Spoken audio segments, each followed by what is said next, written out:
नमस्कार जय जगन्नाथ मु सौम्य स्वागत करुच्ची आपण मानकु सत्य डिवोशनल यूट्यूब चैनल को। तो चलंतु आरंभ करिया महापुरुष अच्युतानंद दासंक कृत 46 पटलर द्वितीय भागर 33 पटल षट चक्र तत्वसार। निराकार उवाच अच्युत को चाहि कहती अनंत शुण एबे चक्र तत्व पिंड ब्रह्मांड रे स्थान भाव धरी प्रकृति जात। प्रकृति तत्व सृष्टि लीला करे चक्र पद्म दुई एका कल्पना बल रे शक्ति भेद धरी प्राणी की करुछु भिक्षा। चक्र रे साधन चक्र रे भजन चक्र रे स्मरण क्रिया लगाइले आपे अमर होइबु कटिब सकल माया।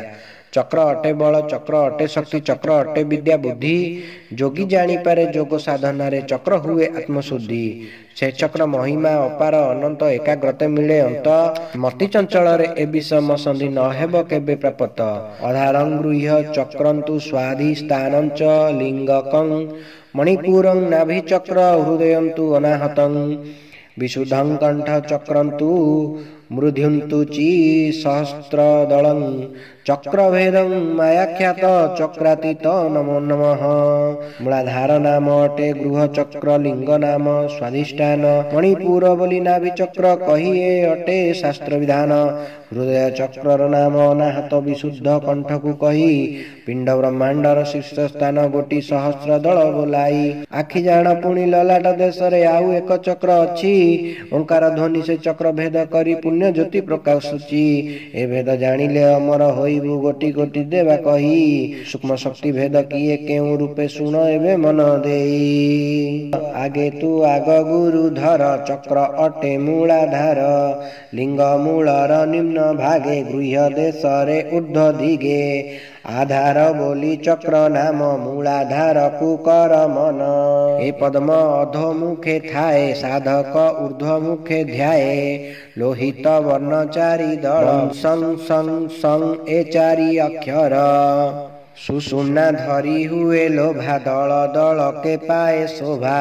अज्ञानी बुझे नाई मर्म अर्थ करई भिन्न भिन्न जाहार नाई राग हिंसा से प्राणी चक्रे करे बसा।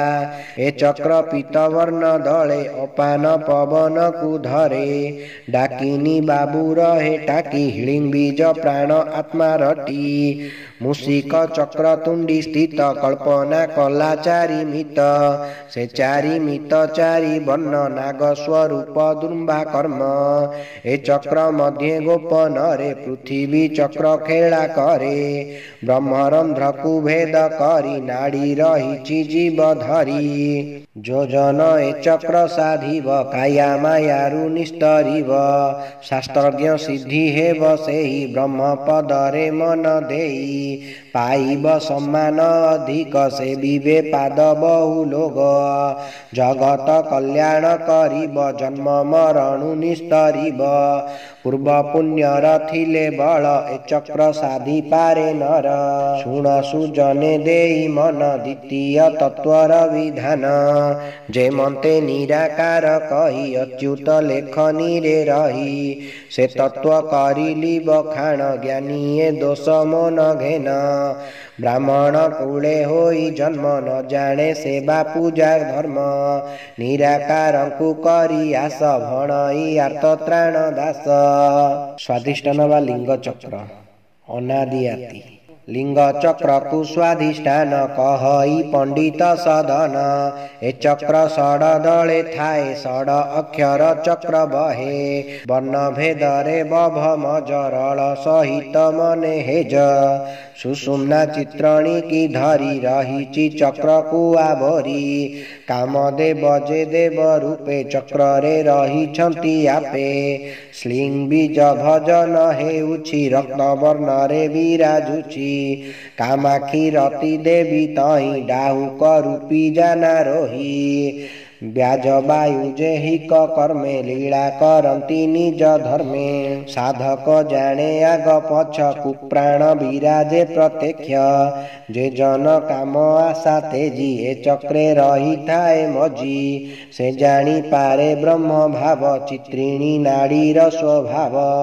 आगत भविष्यत मान जानिबा पाई से सक्षम कवि पंडित ज्ञानी होई अंते वैकुंठ जाए सेही। एबे कहिबा मणिपुर अच्युत पिंडे लय कर नाभि चक्र कु मणिपुर कहंती जोगी ज्ञानी नर ए चक्र 10 दल धरे दर्श वर्ण रे खेला करे डढण तथ दधन प फवर्ण मिसी 10 रूप स्वर्ण वर्ण रे पाए शोभा नीरद जिणी कांति आभा ब्रह्मा सावित्री एक होई ए पद में दुहे बसी छई क्लिंग बीज भजन लागिची हंस वाहन रूप अछि जीवर त्रिविध भियाण कर्म अटई प्राण धर्म समान वायु चक्षु कर्म उत्पत्ति स्थिति लय जान ए चक्र तत्व धरी थाए ज्ञानी ए भेद तिनि ध्याए साधना बळे चित्त शुद्धि वांछित कर्म हुए सिद्धि बाग्देवी कंठे बसे तार जाने त्रिकाल समाचार ए अटे मणिपुर भाव अच्युत चित्त कर ठाव पद्म मानक केन्द्र एही कूल कुंडल विराजई मध्ये कुंडलिनी घर ब्रह्मज्ञ ए ज्ञान अस्थिर एबे कहिबा अनाहत हृदय नाम रे वर्णित शुण अच्युत देई मन अनाहत ए पद्म नाम हृदय चक्र याकु कही नील वर्ण रे विराजई प्राण पवन लक्ष्मी देवी जगत नाथ स्थिति भावी साधक कल्पना करिब द्वादश पाकुड़ा रे भाव तेबे पाइब गति मुक्ति द्वादश वर्णे चक्रे शक्ति कख ग घजे व पांच छ छ झ कुन मने पांच न्यटठ मिसी हेल बार पाखुड़ा वर्णर विचार प्राण एठारे देवदत्त कर्म उद्गार बोली स्थित ध्री बीजटी जप चले अनाहत रे नाद छड़े परम पुरुष गोसाई गरुड़ जेसने बीतई साधना बड़ई कठिन सिद्धि रे मिले सर्वकर्म फल फल आगे लोड़ा भेदिले हेबु कूल छड़ा रहिब नाही निज पर जाति अजाति आडंबर सकल देखिबु समान ए चक्र बताइब ज्ञान एबे अच्युत कर लय कहिबा कंठर निर्णय विशुद्ध बा कंठ चक्र सदाशिव पार्वती कंठ चक्र कुएबे धर विशुद्ध नामटी एहार पद्म अटई 16 दल सर्वस्वर खेल घर ए खेल 14 जानिब आपे से ब्रह्म बोलाइब लोड़ीब नाही धन जन किय बा कामिनी कांचन मागिब नाही गति मुक्ति नथिब जंजालर भ्रांति अठारु अदेहे विसर्ग ए अटे स्वर वर्ण वर्ग देव शंकर वृष भरे ए चक्रे रही लीला करे देव पार्वती प्लिंग बीज ध्याने अष्टांग जोग राज पीत शुक्ल कुमूर्ति धरी जाजुल्य ज्योतिरे सुमरी प्राण होइछि धनंजय उदान पवन निश्चय तृष्णा कर्मटी मर्म भेदी ए चक्र रहिछि आच्छादी ए भेद पाइबु जे दिन शुण अच्युत देई मन क्षण के त्रिकाल जानिबु ब्रह्मानंद रे विहरिबु जन्म मृत्युर विवरण चक्र साधक लभे ज्ञान नर अमर होई पारे विहरे देवता लोभरे ए अटे अति गुप्त धन एबे तु शुण शुद्ध ज्ञान ललाट बा अंग चक्र कामरती ए नुहे चक्र तत्व रीति मात्र रहिछि जोग ख्याति ए पद्म दुई दल थाए जोग साधन पथ कहे ललाटी बोली एहा नाम दुई वर्ण रे हेला धन्य उपरे सहसा कुधाई ए पद्म वर्ण हंख्यं बही रजत वर्ण आदि माता संसारे अनादि देवता बीज ओंकार परम रे नाड़ी त्रयर मिलन रे ब्रह्मरंध्र को बाट बहे त्रिकूट बोली नाम कहे त्रिवेणी पुणी सत्व रज तम स्वरूप मंत्र राज ଧ୍ୟାନେ ପଦ୍ମ ଦେଖା ଦିଏ ଜୀବର ଦୁଃଖ କଷ୍ଟ ଦହେ। ଯୋଗୀ ପଣ୍ଡିତ ଜ୍ଞାନୀ ମାନେ ମୁକ୍ତି ପାଇଥାନ୍ତି ଧ୍ୟାନେ। ଏ ନୁହେଁ ଚକ୍ର କଳ୍ପନାରେ କେବଳ ବିଭୂତି ପଥରେ। ବସିଛି ଦୁଇ ଦଳ ଧରି ଏ ଚକ୍ର ଚିନ୍ତା ଅନୁସରି। ସାଧନା ସିଦ୍ଧି ପାଇଁ ଆଗେ ଦୁଇ ଦଳ ରହିଛି ସରାଗେ। ଦୁଇ ଦଳ ଦୁଇ ବର୍ଣ୍ଣ ସ୍ମରି ଅଶବ୍ଦ ଶବ୍ଦକୁ ଆଚରି। ପାଇଲେ ପ୍ରାଣୀ ହୁଏ ଜ୍ଞାନୀ ଆତ୍ମତତ୍ଵର ଅନୁଗାମୀ। ସହସ୍ର ଦଳ ପଦ୍ମ କଥା ଶୁଣ ତୁ ପିଣ୍ଡେ କରି ଚିନ୍ତା। ସହସ୍ର ଦଳ ପଦ୍ମ ନିରାକାର କହନ୍ତି ଅଚ୍ୟୁତ ମୁଖ ଚାହିଁ। ସହସ୍ର ଦଳ ପଦ୍ମକୁ ଚିନ୍ତା କର ତୁହି।